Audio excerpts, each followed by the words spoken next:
welcome to episode 8. So I remember working for one organisation, which I'm sure will provide a number of stories for this series, because they had such a fun way of doing business, of putting people first and making it a culture that was somewhere you wanted to be. It was an organisation I worked for a couple of times and am still great friends with so many of the people from there.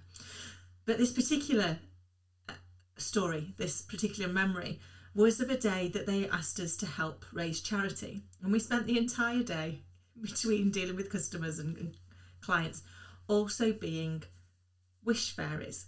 So people could tell us what their wish was, and if we could find a way to make it come true, they would say how much they would pay for the opportunity, and that money would go to charity and the organisation would match it.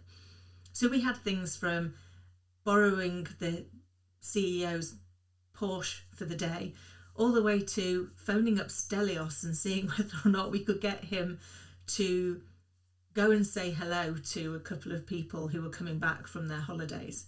We had some amazing conversations that day.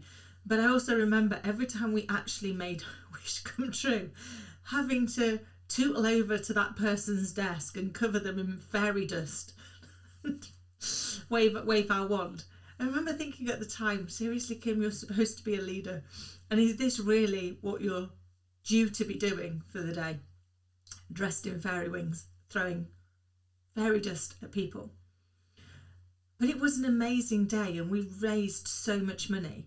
But more than that, we really demonstrated to our people how important they were to us, how actually we would go out of our way to make them happy, to give them something to cheer them up. Because when our people were happy, they could make our customers happy.